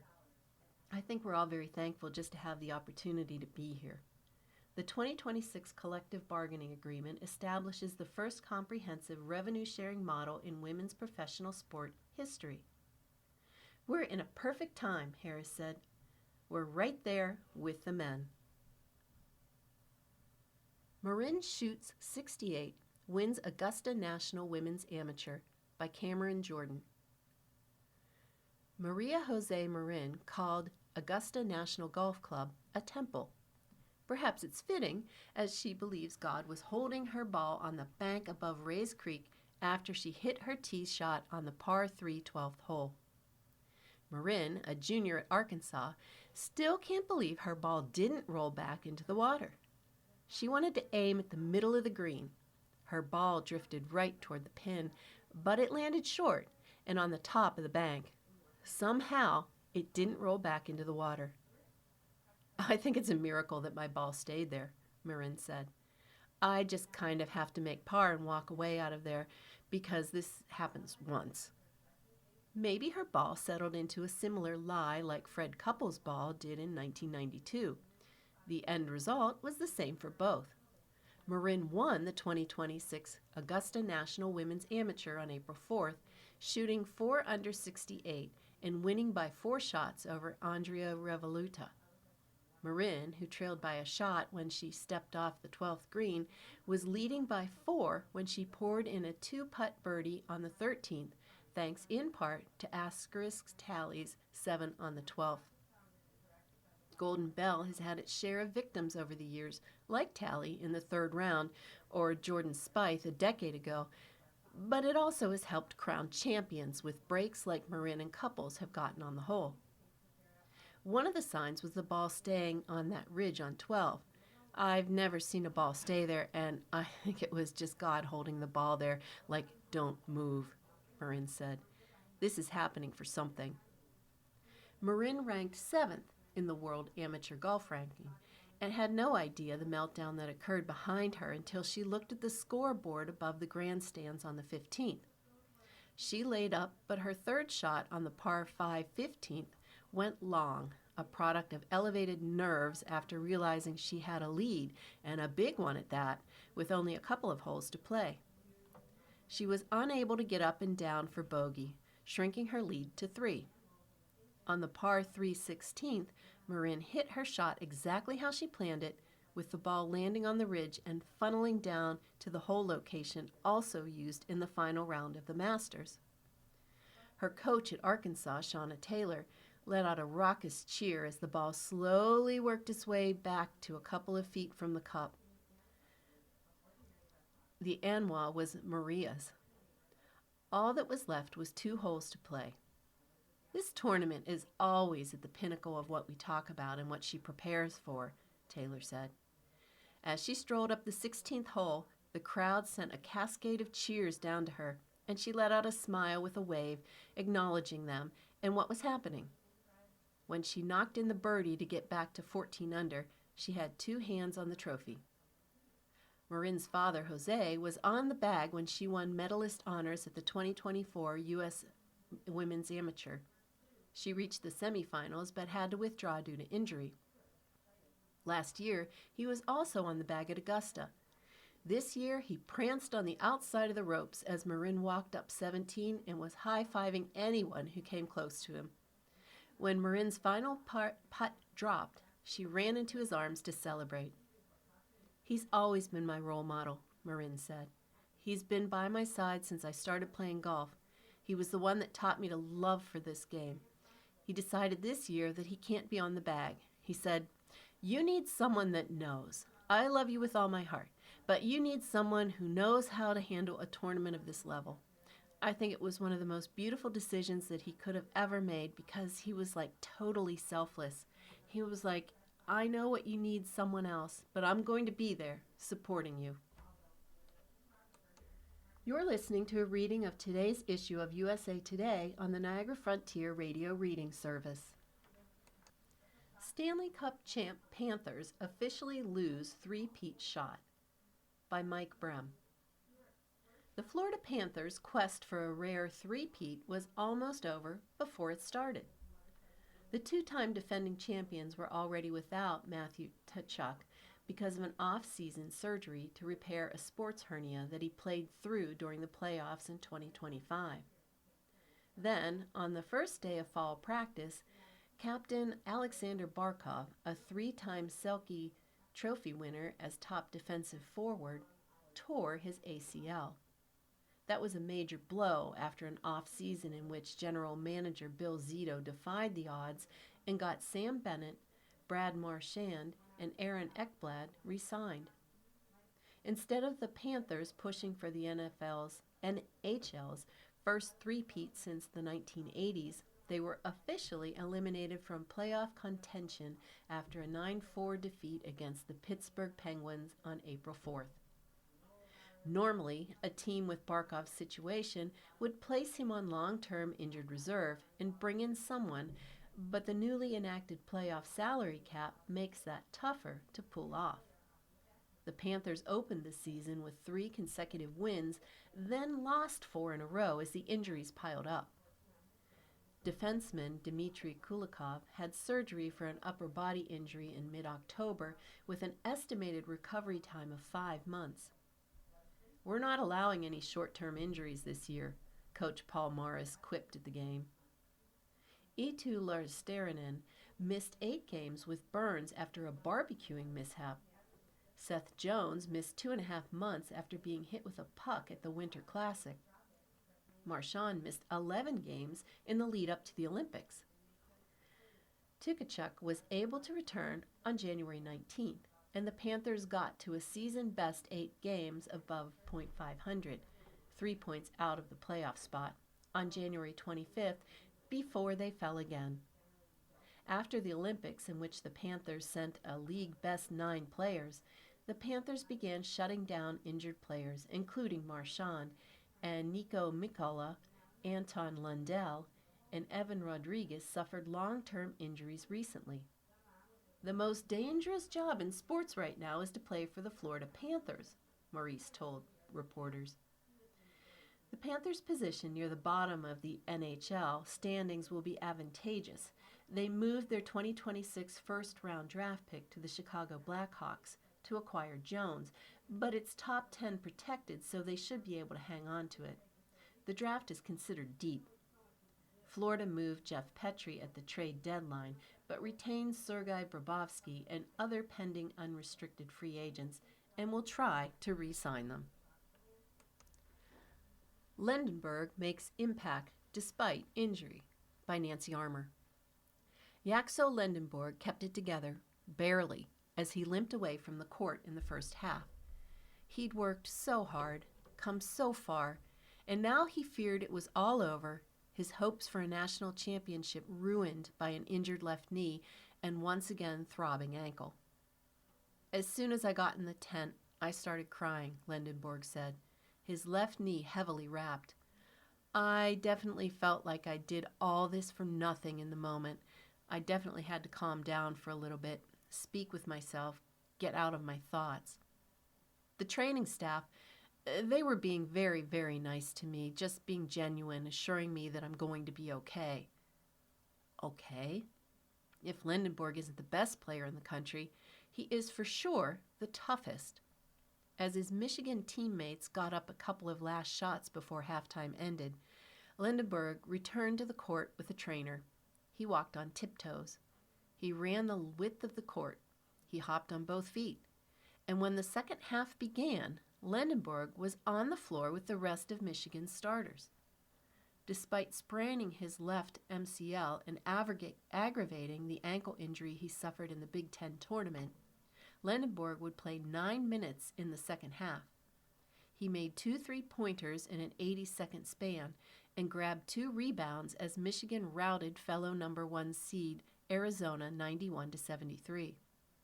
At one point, Lindenberg had more points, 11, than minutes played, 10. We know what type of guy Axel is. If he can play, he's going to play, Elliot Cadeau said.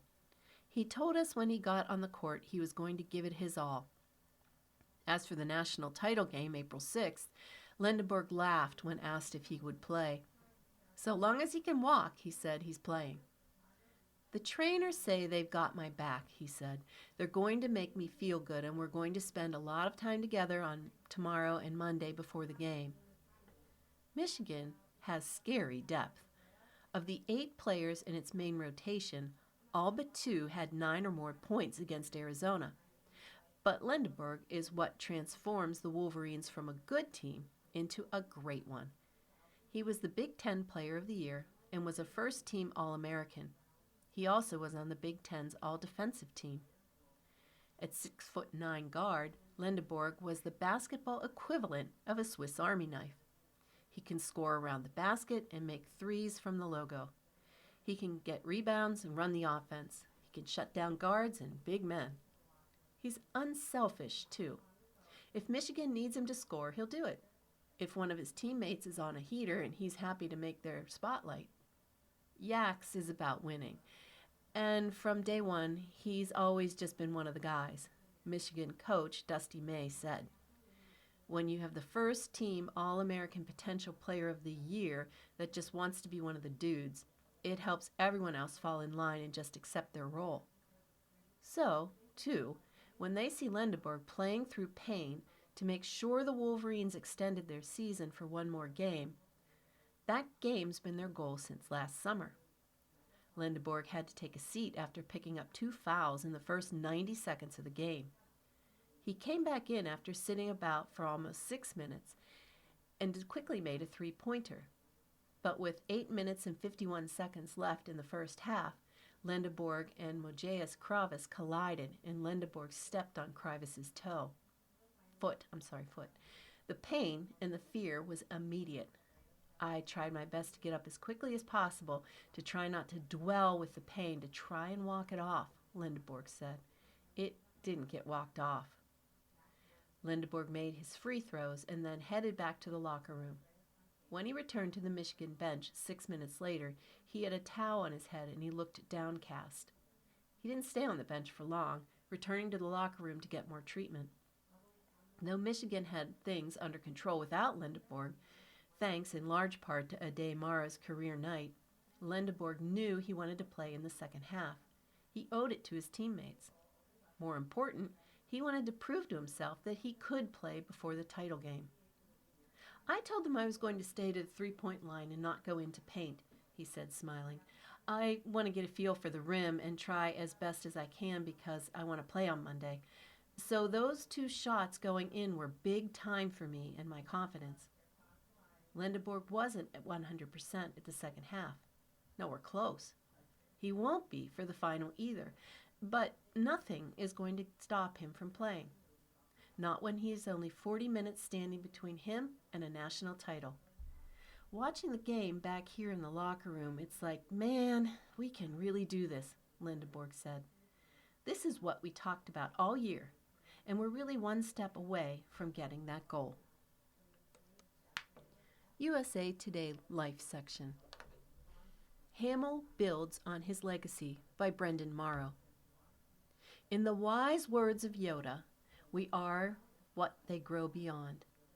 Mark Hamill is reminiscing about sharing Star Wars with his kids who showed very different levels of interest in the franchise, in a chat with USA Today about his new role with the LEGO Group. Luke Skywalker, actor, 74, remembers the joyous experience of bringing his oldest son, Nathan, who was born during the production of The Empire Strikes Back, to the set of 1983's Return of the Jedi. He was totally into it, Hamill says. He could sit in Yoda's house because he was little. He was perfectly proportioned. He sat on the Emperor's throne. He was in the creature shop and they were letting him play with things. When I did the Muppet Show, same thing. I thought, what a wonderful experience for him. I was almost envious of him being able to have all these experiences. But, according to Hamill, his younger son, Griffin, born in 1983, wasn't quite as enthralled by the series. My second son, Griffin, is more analytic and serious, and he says, you know, Star Wars movies just aren't for me. They're too commercial for my liking, Hamill says. My daughter likes them. Kids are all different. Hamill, who most recently played Luke via voiceover in the animated series LEGO Star Wars Rebuild the Galaxy, is now teaming up with LEGO to promote the company's latest Star Wars sets, which use its new Smart Play technology. Smart Play, which was unveiled at the Consumer Electronics Show in January, involves the use of a custom-made chip to make LEGO sets more interactive, with bricks that light up, make sounds, and react as they're played with. As part of the new campaign, LEGO has declared Hamill its Junior Executive Director of Information, or JEDI. Speaking over Zoom, the actor enthusiastically points to a nameplate with his Jedi title. Do you get the acronym there? He quips. On April 8th, fans can call 1-877-80-ASK-MARK from noon to 8 p.m. ET to hear facts from Hamill about the LEGO sets, and a select number of callers will be invited to join a live video chat with him. It's an appropriate role for the actor, who has always seen toys as therapeutic and says he has never outgrown his love for them. In fact, one of the first things he did when he started making money early in his career was go back and buy toys he wanted as a kid that we couldn't afford, he said, giving the name Game Lie Detector as an example. Toys have also been a major part of Star Wars, going back to the original trilogy, and Hamill notes that among the cast, he was the most enamored with the tie-in merchandising. The first example he recalls was when he was stopped by a newsstand and was delighted to encounter the Star Wars comic book in the wild. I bought every comic, maybe 16 copies, and gave them out to friends, he said. I was thrilled about that. I loved the toy aspect of it. Harrison Ford was sort of, whatever. He really didn't care. Carrie Fisher thought it was kind of fun, but I was the real enthusiast. Another highlight was when Hamill came across cereal boxes with masks of the Star Wars characters on the back. To me, this was peak achievement, he says. Forget about the Oscars, I'm on a box of Kellogg's Corn Pops. On the Lucasfilm shakeup, Star Wars turning 50. Hamill's partnership with LEGO comes as Star Wars enters a new era. The franchise is gearing up for the release of its first new movie in nearly 7 years, The Mandalorian and Grogu, on May 22nd. Lucasfilm, also has a new leader at the helm. The company's longtime president, Kathleen Kennedy, resigned in January after a 14-year run. She was succeeded by Dave Filoni, who is Lucasfilm's president and chief creative officer, alongside co-president Lin-Wen Brennan. Hamill says he can't think of better hands for Star Wars than Filoni, adding that the producer, a Lucasfilm veteran who worked with George Lucas on Star Wars: The Clone Wars, understands the franchise so well. George was a mentor to Dave, so he knows George's sensibility, added Hamill, who says he has been impressed by the great stuff Filoni has worked on, including The Mandalorian and the Book of Boba Fett. Star Wars also recently marked a major milestone. March 22nd was the 50th anniversary of the day filming on the original movie began. Disney will celebrate the 50th anniversary of Star Wars by putting the first film back in theaters on February 2027. It doesn't feel like 50 years, and it makes you feel old, Hamill said. He recently looked at an old date book from the 1976 filled with notes about the film's production, and it was bringing back such memories. Like I say, time flies when you're having fun. Haley Steinfeld is officially a mom. The Sinners star welcomed her first child with husband Josh Allen. She shared the news in an April 2nd edition of her Bow Society newsletter, which included a graphic of a stork carrying a baby along with a message from the Oscar-nominated actress and the Buffalo Bills quarterback. "Our baby girl has arrived," they wrote. "We're feeling incredibly grateful and blessed and savoring these early moments. Thank you so much for the love and well wishes." Steinfeld shared the news of her pregnancy in December 2025 after she and Allen tied the knot in May. Sarah Weil checks in to the ER on The Pit by Brian Alexander. Sarah Weil knows it's hard to check out of the pit.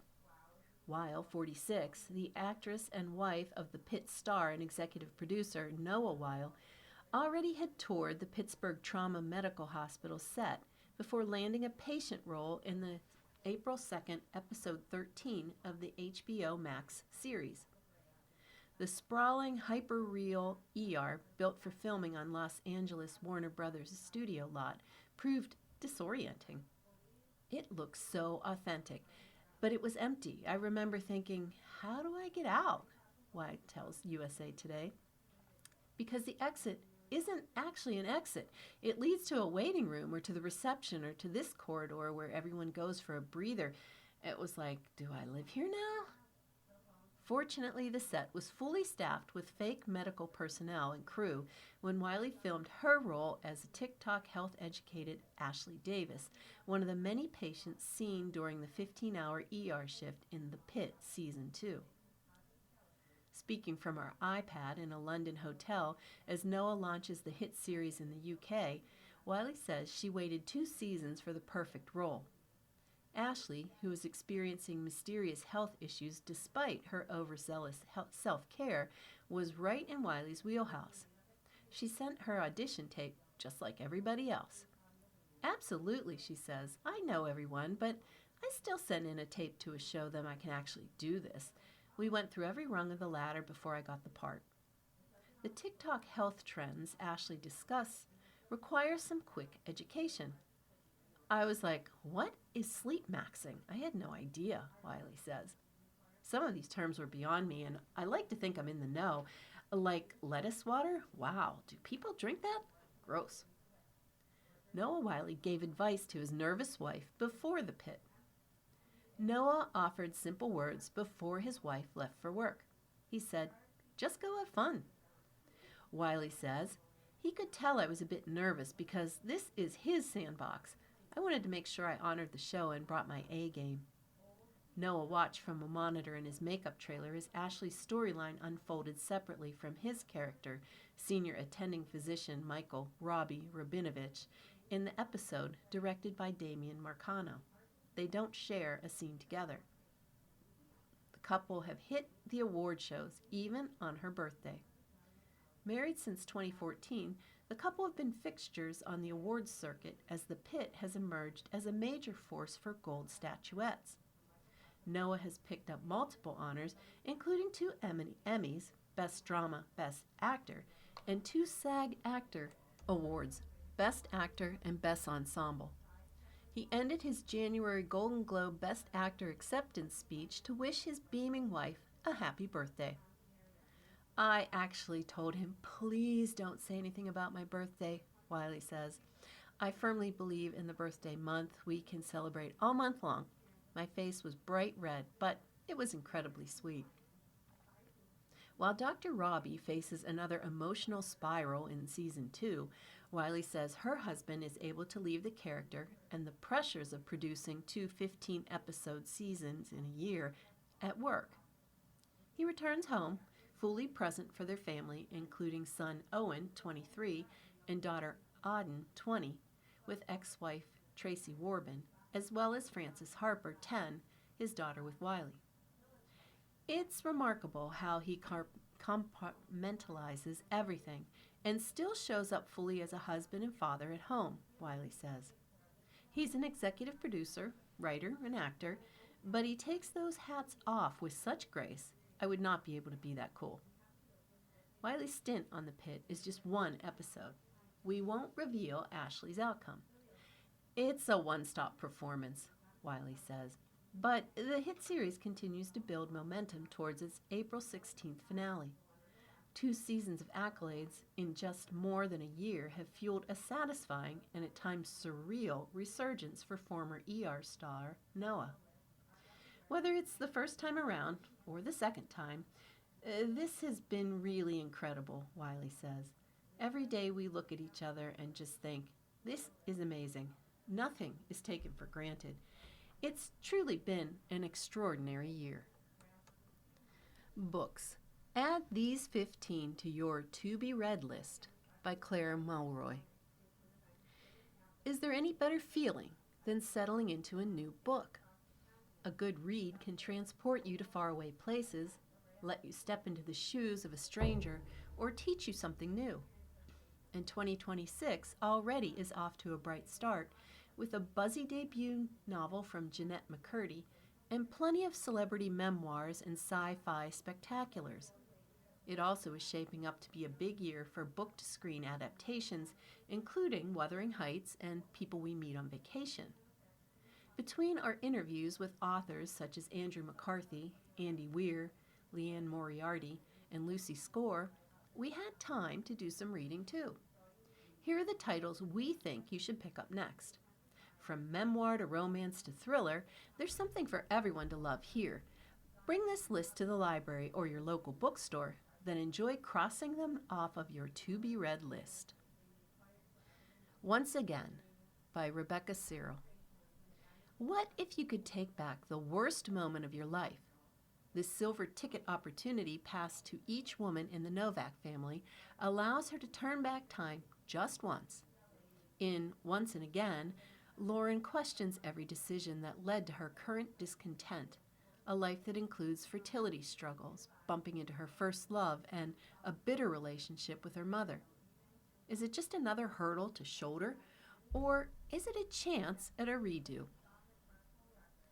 Whidbey by T. Kira Madden. This searing thriller will grab you by the throat and won't let up until the very last page. Whidbey follows a young woman named Birdie who seeks solace on a remote island after the man who abused her as a child, Calvin, reemerges. Another victim has come forward with a tell-all memoir about his abuse, and the true crime hungry are enthralled. Then Calvin is murdered. Told through the perspectives of the 2 victims and Calvin's hardened mother, Mary Beth, Whidbey is a singular story with an ever-changing structure that feels like a living, breathing thing. Strangers by Belle Burden. In the throes of the early pandemic lockdown, Burden's marriage collapses overnight. One day, Burden, her husband, and kids are hunkering down together at their house on Martha's Vineyard, and the next, she finds out he has been having an affair and is leaving, done with the life they had cultivated for 20 years. Burden, an immigration attorney and the granddaughter of the editor and socialite Babe Paley, throws herself into writing to make sense of this sudden departure and the country club rumor mill that followed. With unflinching vulnerability, Burden asks, how well do we really know our loved ones? Strangers is set for film adaptation starring Gwyneth Paltrow. Lost Lambs by Madeline Cash. I have to warn you that this book causes spontaneous doubled-over laughing fits in public. Lost Lambs may very well be this year's literary It Girl novel, and for good reason. In it, we meet the madcap Flynn family. Parents Catherine and Bud are opening their marriage reluctantly. Eldest Abigail is dating an older man dubbed War Crimes Wes. Louise is building a bomb in the backyard treehouse with the help of an online chat room friend, and Harper, too smart for her own good, is sniffing out a hunch about the town's billionaire resident. Final Score by Dawn Winslow. Winslow is fresh out of retirement with a nail-biting new crime collection of 6 novellas to keep you on your toes. In the final score, dive headfirst into a casino heist or into the cold, gang-riddled cells of a Southern California jail. These crime capers span small-town jobs to border-crossing schemes, all with settings that feel as developed as the characters themselves. One Bad Mother by E.J. Dixon. Looking for a timely book that's both political and pop culture savvy? Something that will make you put on your thinking cap? One Bad Mother dissects the concept of the bad mother, and whom we deem as such. The stage moms, the momfluencers, the woman who can't catch a break. Both sobering and laugh-out-loud hilarious, Dixon's exploration of modern motherhood is one you won't want to miss. Rings of Fate by Melissa De La Cruz.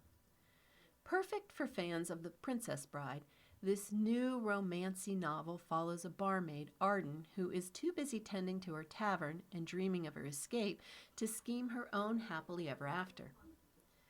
Prince Deaton, on the other hand, carries an ancient power that is slowly killing him. When he proposes an allyship that will help him thwart enemies, it might just be the ticket that Aaron needs. This Is Not About Us by Allegra Goodman.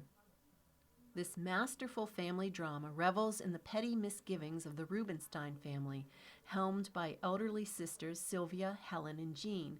But Jean's death and a misunderstanding over an apple cake causes an uproar in the Rubenstein family across 3 generations.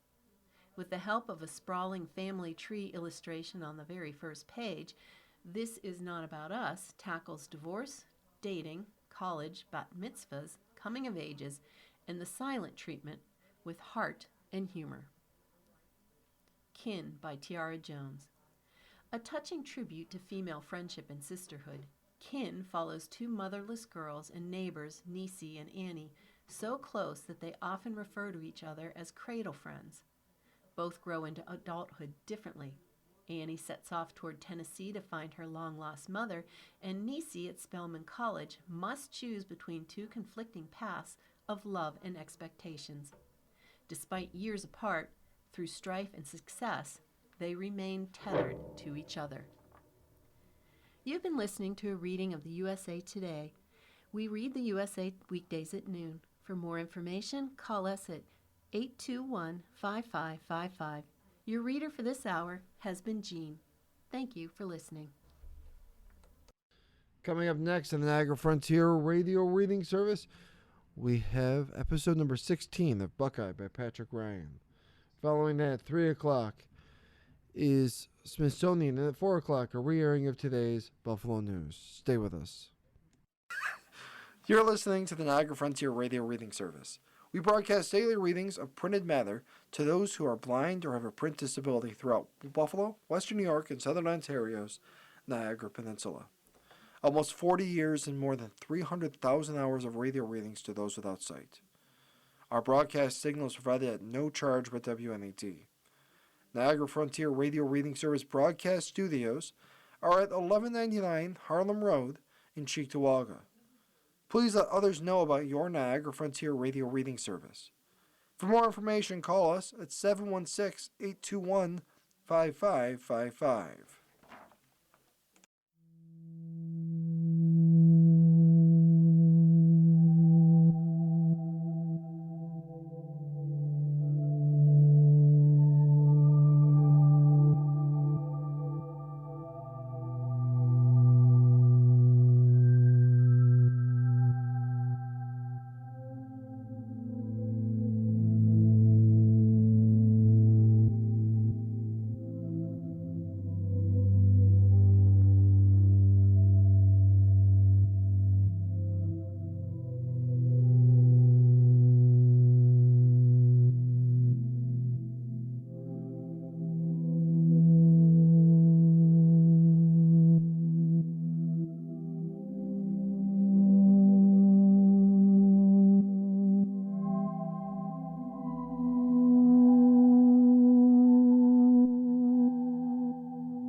following program is intended for listeners who are blind, have low vision, or have another print disability, which